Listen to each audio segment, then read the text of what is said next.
Chapter number 2 है जिसका नाम सेट्स फंक्शंस एंड ग्रुप्स है। और इस लेक्चर में हम एक्सरसाइज 2.2 स्टार्ट करने से पहले कुछ टर्म्स देखेंगे जो कि एक्सरसाइज 2.2 में हेल्पफुल होंगी और हम उनको यूज़ करेंगे एक्सरसाइज 2.2 में। ठीक है, तो ऑपरेशंस ऑन सेट्स हमने देखना है पहले कि कौन कौन से ऑपरेशन सेट्स पे अप्लाई किए जाते हैं। ठीक है, तो टॉपिक का नाम है ऑपरेशंस ऑन सेट्स। कौन कौन से ऑपरेशंस हो सकते हैं? देखें, सबसे पहले हम बात करते हैं यूनियन की। Union of two sets. Union का वैसे क्या मतलब होता है? यूनियन जो है एक ऑपरेशन है, ठीक है, जो सेट्स पे हम अप्लाई करेंगे। Union of two sets. Union का वैसे मतलब होता है कि दो चीज़ों को कंबाइन कर देना, ठीक है, मिला देना, वो यूनियन हो गया। अब सेट्स में यूनियन किस तरह से फाइंड किया जाता है वो हमने देखना है इसमें। ठीक है, तो एक एग्जांपल से हम देखते हैं कि लेट्स सपोज हमारे पास दो सेट्स हैं। यूनियन ऑफ टू सेट्स देख रहे हैं ना हम, तो दो सेट्स हमारे पास हैं। लेट्स सपोज एक का नाम ए है सेट, और वो सेट इक्वल है 1 2 3 के। 1 2 3 उसके एलिमेंट्स हैं। ठीक है, और एक और सेट हमारे पास मौजूद है जिसका नाम सेट बी है। ठीक है, और उसमें एलिमेंट्स जो हैं वो 2 3 4 5, ये उसके सेट के एलिमेंट्स हैं। ठीक है, तो एक सेट ए है जिसके एलिमेंट्स 1 2 3 हैं, और दूसरा सेट बी है जिसके एलिमेंट 2 3 4 5 हैं। ठीक है, तो ये तो दो हमारे पास सेट्स हो गए। अब हमने इनका यूनियन फाइंड करना है। तो यूनियन हम किस तरह से फाइंड करेंगे? यूनियन क्या होता है? दोनों चीज़ों को मिला देना, किसी भी दो चीज़ों को मिला देना। तो सेट्स में यूनियन क्या होगा कि इन दोनों सेट्स के एलिमेंट्स को मिला देना, कंबाइन करके एक सेट बना देना। ठीक है, तो कंबाइन किस तरह से किया जाता है? यानी कि इसके एलिमेंट्स भी हम लिख लें सेट ए के, उसके बाद सेट बी के भी एलिमेंट्स लिख लें और उनको एक ही सेट में लिख लें, तो वो यूनियन बन जाता है। ठीक है, तो यूनियन जो है यूज उसका सिंबल होता है। मतलब कि अगर मैं ए और बी दो सेट्स का यूनियन फाइंड कर रहा हूँ तो ए और बी लिखकर उनके दरम्यान में यू का साइन डाल दूंगा, तो इसका मतलब होगा ए यूनियन बी, यानी कि ए और बी का यूनियन हम फाइंड करने जा रहे हैं। ठीक है, तो ए यूनियन बी हम किस तरह से फाइंड करेंगे? सबसे पहले तो मैं सेट लिख लेता हूँ 1 2 3 एलिमेंट्स वाला। ठीक है, ए, उसके बाद यूनियन का साइन, और फिर 2 3 4 5, ये हो गया दूसरा सेट। ठीक है, इन दोनों का हम यूनियन फाइंड कर रहे हैं, तो इसके एलिमेंट्स में लिख लेता हूँ 1 2 3। ठीक है, अब दूसरे सेट के एलिमेंट्स में लिखता हूँ। दूसरे एलिमेंट्स के सेट के हैं 2, जो कि मैं पहले लिख चुका हूँ। ठीक है, दोबारा से मैं रिपीट नहीं करूँगा। ठीक है, इसको मैं एक ही सेट में दो एलिमेंट्स की रिपीटेशन अलाउड नहीं होती है, वो सेट नहीं होता फिर। ठीक है, तो 2 हम पहले लिख चुके हैं, उसको मैं नहीं लिखूंगा, इसको रहने देते हैं। उसके बाद 3 आता है, 3 भी पहले लिख चुके हैं, इसको भी मैं दोबारा नहीं लिखूंगा, बल्कि मैं ऊपर काटना था, मैं यहाँ पर काट चुका हूँ। ये आ जाएगा, यहाँ से मैं 3 निकाल दूंगा। ठीक है, उसके बाद क्या है? 4। 4 मैं पहले लिखा है, नहीं लिखा, तो 4 हम लिख देते हैं। उसके बाद क्या आता है? 5। 1 2 3 4 5, और कोई एलिमेंट बाकी रह गया? कोई ऐसा एलिमेंट नहीं है जो कि ए और बी में मौजूद हो और हमने यहाँ ना लिखा हो। ठीक है, तो 1 2 3 4 5, ये यूनियन हम फाइंड कर चुके हैं, ए यूनियन बी। अच्छा, अब देखें तो हमने क्या किया इसमें यूनियन में? दो सेट्स को कंबाइन कर दिया, दो सेट्स के एलिमेंट्स को कंबाइन करके एक ही सेट में लिखा, तो वो यूनियन हमारे पास आ गया। ठीक है, तो ये होता है यूनियन ऑफ टू सेट्स। अच्छा, अब उसके बाद हम आते हैं, अगर इसको मैं रिप्रेजेंट करना चाहूँ, मतलब कि एक सेट बिल्डर नोटेशन की फॉर्म में, तो इस सेट को तो मैं स्पेसिफिकली ये लिख सकता हूँ ना, सेट बिल्डर नोटेशन के x such that x belongs to natural numbers and x is less than equal to 5।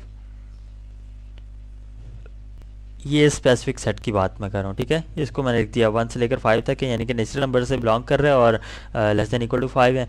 लेकिन मैं लिखना चाह रहा हूँ यूनियन के सेट को जनरल फॉर्म में। ठीक है, यानी कि सेट बिल्डर नोटेशन की फॉर्म में लिखना है, लेकिन जनरल ए यूनियन बी के ऑपरेशन को मैंने लिखना है कि होता क्या है।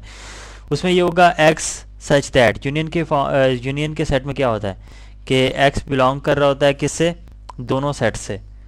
मतलब कि एक्स एलिमेंट्स जो हैं वो किस किस के हो रहे होते हैं, मतलब हम लिख रहे होते हैं दोनों सेट्स के जिसका यूनियन फाइंड कर रहे हैं, ठीक है। मतलब कि ए सेट का भी एलिमेंट्स एक्स बिलोंग्स टू ए से भी बिलोंग करते हैं, और उसके साथ साथ एक्स बिलोंग्स टू बी, दोनों सेट्स के एलिमेंट्स जो उनसे बिलोंग कर रहे होते हैं एलिमेंट्स, ठीक है। दोनों सेट से वो एलिमेंट्स बिलोंग कर रहे होते हैं। तो ये किसके इक्वल है, ए यूनियन बी की जनरल फॉर्म मैंने लिख दी है, ठीक है, in the form of set builder notation. अच्छा, अब हम ऐसा करते हैं कि नेक्स्ट ऑपरेशन के ऊपर आते हैं। नेक्स्ट ऑपरेशन क्या है, इंटरसेक्शन ऑफ टू सेट्स। जब हमने यूनियन की बात की उसके बाद हम क्या करते हैं, इंटरसेक्शन पे आते हैं। Intersection of two sets. अच्छा, इंटरसेक्शन क्या होता है, इंटरसेक्शन का वैसे क्या मतलब होता है, इंटरसेक्शन होता है यानी कि किसी दो चीज़ में कोई चीज़ कॉमन हो ना, वो निकाल ली जाए तो वो इंटरसेक्शन कहलाता है, ठीक है। तो इंटरसेक्शन ऑफ टू सेट्स मतलब कि दो सेट्स के दरमियान इंटरसेक्शन अगर फाइंड करना है तो वो किस तरह से फाइंड किया जाएगा वो हमने इस लेक्चर में देखना है। तो इसको भी हम एक एग्जांपल से लेकर चलेंगे, ठीक है। वही एग्जांपल मैं रिपीट कर लेता हूँ, जो ऊपर हमने दो सेट्स लिए हैं ए और बी, वही मैं दोबारा से लिख लेता हूँ। ए सेट है 1 2 3 एलिमेंट्स का, ठीक है, और बी सेट जो है वो 2 3 4 5, ये दो सेट्स हो गए, ठीक है, ए और बी। अब हमने अगर इन दोनों का इंटरसेक्शन फाइंड करना है, जिस तरह से हमने ए यूनियन बी लिखा था, ए और बी के दरमियान में यूनियन लिखा था तो वो दो सेट्स का यूनियन बन गया था, ठीक है। तो इस तरह से इंटरसेक्शन के लिए हम एन यूज़ करते हैं, ये सिंबल यूज़ करते हैं इंटरसेक्शन के लिए, ठीक है। A intersection B is equal to, अब मैं दोनों सेट्स लिखता हूँ 1 2 3 और उनके दरमियान इंटरसेक्शन का साइन, फिर दूसरा साइन, दूसरा सेट आ जाएगा 2 3 4 5। अब इन दोनों का इंटरसेक्शन फाइंड करना है, मतलब कि जो मैं पहले बता चुका हूँ कि कॉमन चीज़ को इंटरसेक्शन कहते हैं, ठीक है। तो इन दोनों सेट्स में कौन कौन से एलिमेंट्स कॉमन आ रहे हैं, अगर देखें तो 1 इसमें मौजूद है, इसमें नहीं है, 2 इसमें मौजूद है तो इसमें भी है, तो ये दोनों में कॉमन आ गया, तो ये हम लिख लेते हैं 2। उसके बाद नेक्स्ट एलिमेंट पे चेक करते हैं, 3 इसमें मौजूद है और इसमें भी मौजूद है, दोनों सेट्स में 3 मौजूद है, तो हम ये भी लिख लेते हैं 3। और इसमें तो कोई एलिमेंट और बचा नहीं, इसको देख लेते हैं, 4 इसमें मौजूद है लेकिन इसमें नहीं है, 5 इसमें मौजूद है लेकिन इसमें नहीं है, तो वो हम नहीं लिखेंगे। मतलब कि सिर्फ दो ये एलिमेंट्स ऐसे हैं जो कि इन दोनों सेट्स में कॉमन है, तो ये आ गया intersection of A and B, A intersection B. अच्छा, अब इस इंटरसेक्शन के ऑपरेशन को मैं अगर सेट बिल्डर नोटेशन में जनरली रिप्रेजेंट करना चाहूँ कि इंटरसेक्शन होता क्या है, तो मैं किस तरह से रिप्रेजेंट करूँगा। सेट बिल्डर नोटेशन की फॉर्म में लिखते हैं A intersection B is equal to होता है, A intersection B is equal to होता है एक्स ऐसा एलिमेंट सच दैट के एक्स बिलोंग कर रहा हो किससे, ए से, ठीक है, और साथ ही साथ एक्स बिलोंग कर रहा होता है बी से भी।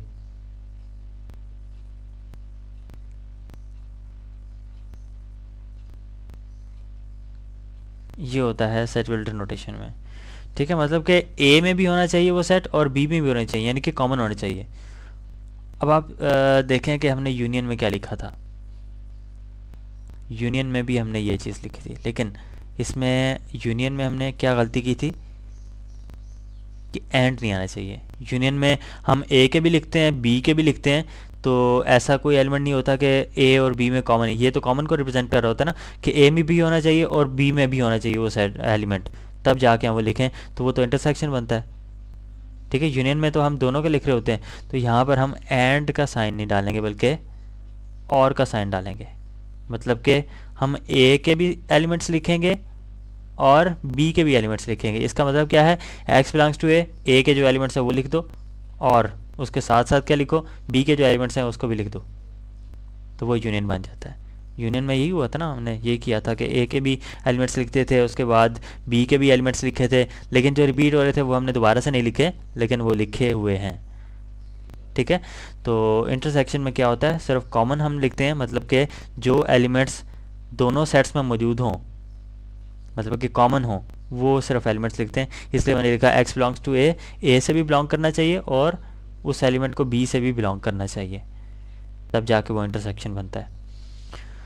अच्छा, ये तो हो गया यूनियन और इंटरसेक्शन। ठीक है, अब हम आते हैं, एक सेट की एक फॉर्म है, ठीक है, ये टाइप उसे कह लें disjoint sets. Disjoint set, disjoint sets क्या होते हैं,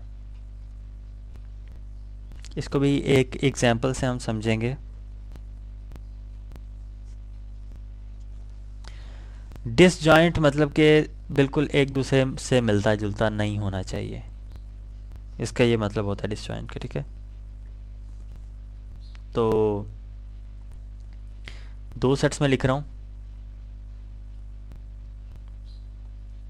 1 3 5 7 9, इसको हम ए सेट कह देते हैं। और बी सेट में लिखता हूँ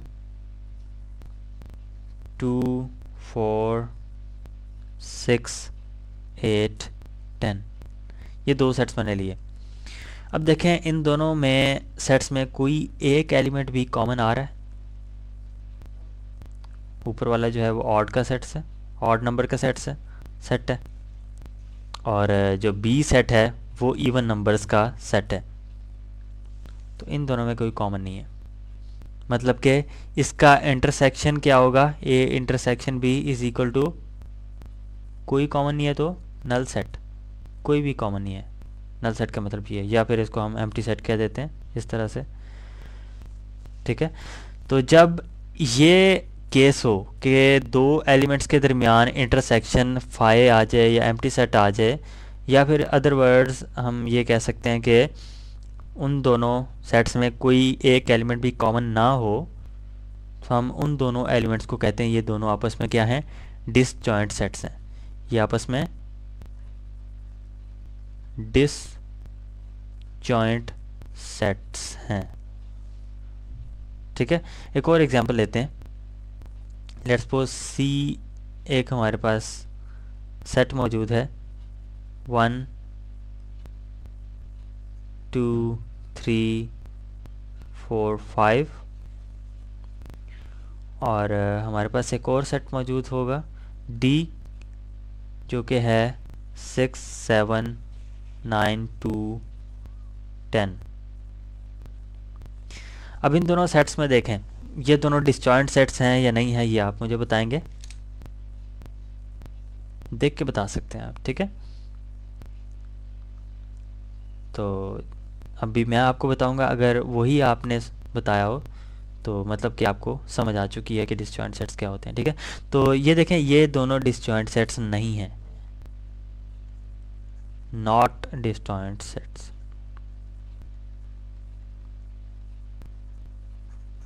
क्यों? क्योंकि इन दोनों सेट्स में कॉमन क्या आ रहा है, 2 का एलिमेंट कॉमन आ रहा है। मैंने क्या कहा था कि एक भी एलिमेंट कॉमन नहीं आना चाहिए डिसजॉइंट सेट्स में। ठीक है, तो इनका इंटरसेक्शन क्या बनता है, सी इंटरसेक्शन डी हम लिखेंगे, क्योंकि सी नाम है इस सेट का। C intersection D is equal to 2 आ रहा है एलिमेंट। ठीक है, तो अब ये देखें, इनमें से कॉमन आ रहा है, 5 नहीं आया, एम्प्टी सेट नहीं आया, मतलब कि ये डिसजॉइंट सेट्स नहीं है।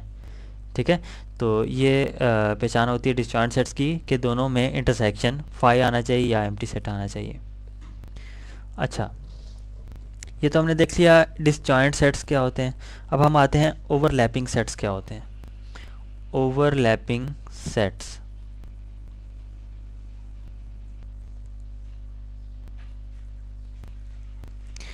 ओवरलैपिंग सेट्स जो होते हैं वो बिल्कुल इन्वर्स होते हैं जो हमने पहले पढ़ा है डिसजॉइंट सेट्स का।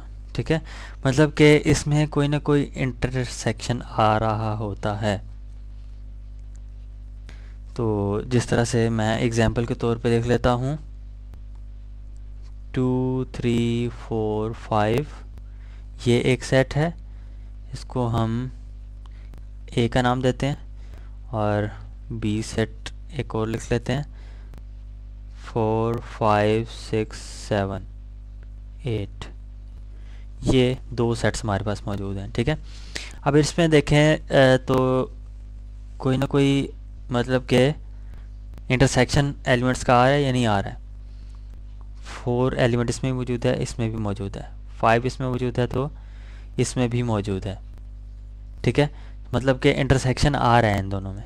तो ये दोनों आपस में सेट्स क्या होंगे, ओवरलैपिंग सेट्स, यानी कि जो डिसजॉइंट सेट्स नहीं है वो ओवरलैपिंग सेट्स होंगे। लेकिन इसके साथ साथ एक और कंडीशन भी है कि वो आपस में एक दूसरे के सबसेट्स नहीं होने चाहिए। ठीक है, मतलब कि ए जो है वो बी का सबसेट नहीं होना चाहिए, और साथ ही साथ में बी जो है वो ए का सबसेट नहीं होना चाहिए। ठीक है, तो एग्जांपल इसकी भी देख लेते हैं ताकि सही तरह से क्लियर हो जाए। एक सेट में लिख रहा हूँ 1 2 3, ये एक सेट है जिसका नाम सी है, और डी सेट जो है वो 1 2 3 4 5 6 7, ये दो सेट्स हमारे पास मौजूद हैं। अब यहाँ पर देखें, एक कंडीशन तो ठीक है, मतलब कि दोनों में इंटरसेक्शन आ रहा है, मतलब कि 1 इसमें मौजूद है, इसमें भी मौजूद है, 2 इसमें मौजूद है तो इसमें भी मौजूद है, 3 इसमें मौजूद है तो इसमें भी मौजूद है, तो इंटरसेक्शन आ रहा है। तो क्या ये ओवरलैपिंग सेट्स हैं या नहीं है, आप बताएंगे? नहीं, इसको हम ओवरलैपिंग सेट्स नहीं कह सकते। एक कंडीशन तो ये वेरीफाई कर रहा है, ठीक है, सेटिस्फाई कर रहा है कि इसमें इंटरसेक्शन आ रहा है, लेकिन मसला कहाँ पर है? मसला यहाँ पर है कि सी सेट जो है वो सबसेट है डी का, क्योंकि सब के सब एलिमेंट सी के जो हैं वो डी में लाई कर रहे हैं। ठीक है, तो यहाँ से सी जो है वो सबसेट है डी का, ये नहीं होना चाहिए था। अगर ऐसा हो कि कोई एक सेट दूसरे सेट का सबसेट होगा तो ऑब्वियसली उसमें एक इंटरसेक्शन तो आएगा, लेकिन जब सबसेट हो तब वो ओवरलैपिंग सेट्स नहीं कहलाएंगे। ठीक है, तो ये सी जो है वो डी का ओवरलैपिंग सेट नहीं है। अच्छा, यहाँ पर तो ओवरलैपिंग की बात समझ आ गई। उसके बाद एक और ऑपरेशन हम देखते हैं, difference of two sets. Difference of two sets, दो सेट्स के दरमियान डिफरेंस। डिफरेंस का क्या मतलब होता है? एक दूसरे में फ़र्क करना। मतलब कि अगर एक बंदा है मेरे पास, मेरे सामने बंदा मैं बना रहा हूँ जी, ये एक बंदा है, ठीक है, और दूसरा बंदा ये है,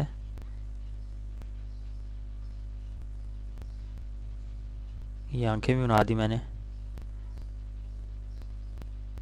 ये फेस हो गया इसका, इसके चलें बाल भी बना देते हैं। अच्छा, अब इनमें मैं डिफरेंस क्रिएट करने लगा हूँ, आप देखते जाएं कि मैं किस तरह से डिफरेंस बना रहा हूँ। ये इसको मैंने पहना दिया रेड शर्ट, और इसको हम पहना देते हैं, चलें ग्रीन, पाकिस्तानी। ये पाकिस्तानी बंदा है जी।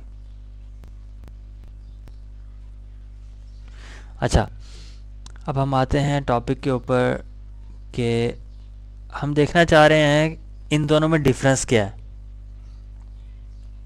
बताएं जी, डिफरेंस कहाँ कहाँ पर है? एक तो ये है कि इसने रेड कलर की शर्ट पहनी है, इसने ग्रीन कलर की शर्ट पहनी है, ये डिफरेंस हो गया। ठीक है, रेड और ग्रीन का डिफरेंस। अच्छा, उसके अलावा ये बंदा गंजा है, इसके सर पे बाल ही नहीं है, ठीक है, तो इसको मैं गंजा लिख देता हूँ, और इसके सर पे बाल हैं विद हेयर। ये डिफरेंस है इन दोनों में, ठीक है। तो डिफरेंस हम जनरली देखना चाह रहे थे, होता क्या है डिफरेंस। अच्छा, अब हम आते हैं सेट्स के ऊपर कि सेट्स में डिफरेंस क्या होगा। सेट्स में डिफरेंस हम एग्जाम्पल से समझेंगे। तो मैं सेट्स ले लेता हूँ, ठीक है। एक L set, L is equal to, उसके एलिमेंट्स होंगे 2 3 4 5 6, और एक और सेट ले लेते हैं एम, वो है 5 6 7 8 9 10। ये दो सेट्स मैंने ले लिए। अब मैं फाइंड करना चाह रहा हूँ L minus M, difference between these two sets, ठीक है, L माइनस एम। तो किस तरह से लिखूँगा, पहले मैं L सेट लिखूँगा, उसके एलिमेंट 2 3 4 5 6, ये सेट आ गया L सेट। उसके बाद माइनस साइन डालता हूँ डिफरेंस के लिए, और उसके बाद M का सेट लिखता हूँ 5 6 7 8 9 10। अच्छा, अब डिफरेंस हमने लिखना है इन दोनों सेट्स का, तो मैं वो एलिमेंट्स लिखूंगा जो L सेट में मौजूद हों लेकिन M में मौजूद ना हों, ये डिफरेंस होगा, ठीक है। जो चीज़ L में मौजूद है और M में मौजूद है वो तो कॉमन होगी ना। कॉमन के अलावा देखें, जो L में मौजूद हो L सेट में और M सेट में मौजूद ना हो, वो डिफरेंस है, ठीक है। मतलब इसके पास 2 3 4 ऐसे एलिमेंट्स हैं, 2 3 और 4, जो कि इसके पास नहीं है। तो ये डिफरेंस है between this L set and M set. ये हो गया L माइनस एम। और अगर मैं देखना चाहूँ कि M minus L, M minus L का क्या मतलब होगा, पहले मैं M सेट लिखूँगा 5 6 7 8 9 10, और उसके बाद L सेट लिखूँगा जो कि है 2 3 4 5 6, ठीक है। अब मैं M माइनस एल फाइंड कर रहा हूँ, मतलब कि हमने वो एलिमेंट्स देखने हैं जो M में मौजूद हों लेकिन L में मौजूद ना हों। ऐसे कौन से एलिमेंट्स हैं, देखें 5 और 6 ये दोनों तो मौजूद हैं, इसमें भी हैं, M में भी और L में भी। बाकी एलिमेंट्स देखें 7 8 9 10, ये ऐसे एलिमेंट्स हैं जो कि इसके पास नहीं है, M के पास मौजूद हैं। तो हम वो लिखेंगे 7 8 9 10, ये ऐसे एलिमेंट्स हैं जो कि M सेट के पास मौजूद थे और L सेट के पास मौजूद नहीं थे। इस वजह से मैंने ये इस तरह डिफरेंस में लिख दिया। ये इन दोनों में डिफरेंस है, ठीक है। L माइनस एम का रिज़ल्ट और है, M माइनस एल का रिज़ल्ट और है। L माइनस एम का मतलब ये है कि L का डिफरेंस M से, मतलब कि L के पास कौन सी ऐसी चीज़ है जो कि M के पास नहीं है। और M माइनस एल का क्या मतलब है, M सेट के पास कौन से ऐसे एलिमेंट्स हैं जो कि L सेट के पास नहीं है, ठीक है। तो ये हो गया डिफरेंस ऑफ टू सेट्स, इस तरह से देखा जाता है। अच्छा, उसके बाद हम एक चीज़ देख लेते हैं, यूनिवर्सल सेट तो हम पहले पढ़ चुके हैं, ठीक है। तो उससे रिलेटेड एक ऑपरेशन होता है इम्प्लीमेंट ऑफ सेट या कॉम्प्लीमेंट ऑफ सेट, ठीक है। तो complement of a set, complement of set किस तरह से हम फाइंड करते हैं, देखें एक ना एक सेट यूनिवर्सल सेट होता है, ठीक है। यूनिवर्सल सेट मैं लिख देता हूँ जी 1 2 3 4 5 6 7 8 9 10, मतलब कि बड़ा सेट होता है। यूनिवर्सल सेट क्या होता है, बड़ा सेट होता है, जिसमें बाकी सेट्स जिनकी हम बात करेंगे सब के सब उसके सबसेट्स होते हैं, ठीक है। यानी कि जो मैं अभी एक सेट लिखता हूँ, ए सेट लिखूँ, तो वो यूनिवर्सल सेट का सबसेट होना चाहिए, अदरवाइज़ ये यूनिवर्सल सेट नहीं होगा, ठीक है। तो ए सेट में लिख रहा हूँ जी, ए सेट में लिखता हूँ 4 5 6, तो ये इसका सबसेट है, बिल्कुल है, क्योंकि इसके सारे एलिमेंट्स जो हैं वो यूनिवर्सल सेट में मौजूद हैं, ठीक है। तो यूनिवर्सल सेट होता ही वो सेट है जिसमें हम बाकी सेट्स की अगर बात कर रहे हो, ए हो बी हो सी हो, वो सब के सब यूनिवर्सल सेट के सबसेट्स होंगे, ठीक है। अच्छा, अब हम आते हैं कॉम्प्लीमेंट पे। कॉम्प्लीमेंट किस तरह से फाइंड किया जाता है? लेट्स सपोज मैं ए सेट मुझे गिवन है और मैं उसका कॉम्प्लीमेंट फाइंड करना चाह रहा हूँ, तो इसको हम डिनोट इस तरह से करते हैं, इसके ऊपर या तो छोटा सा सी में लिख दूँ या फिर एक डैश डाल दूँ, ठीक है, वो कॉम्प्लीमेंट को रिप्रेजेंट करता है। तो मैं ऐसा करता हूँ, सी लिख देता हूँ कॉम्प्लीमेंट के लिए। तो ए के ऊपर सी मैंने लिख दिया, तो ये बन गया ए कॉम्प्लीमेंट, जो कि इक्वल होता है यू माइनस ए। ये होता है कॉम्प्लीमेंट कॉपरेशन, ठीक है। तो u माइनस ए किस तरह से, जिस तरह से सेट्स का डिफरेंस फाइंड करते हैं उसी तरह से, क्योंकि यूनिवर्सल सेट भी एक सेट है, 1 2 3 4 5 6 7 8 9 और 10, ठीक है। ये यूनिवर्सल सेट मैंने लिख दिया, उसके बाद माइनस का साइन और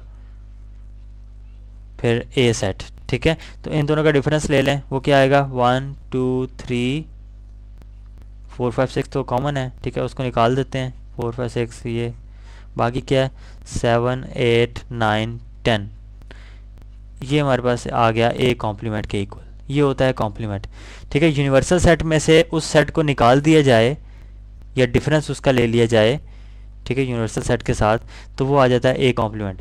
ये याद रखना, ए माइनस यू नहीं फाइंड करना, वो और चीज़ हो जाएगी, वो ए का डिफरेंस हो जाएगा यू के साथ। हमने यहाँ पर यू माइनस ए हमेशा फाइंड करना है, ठीक है।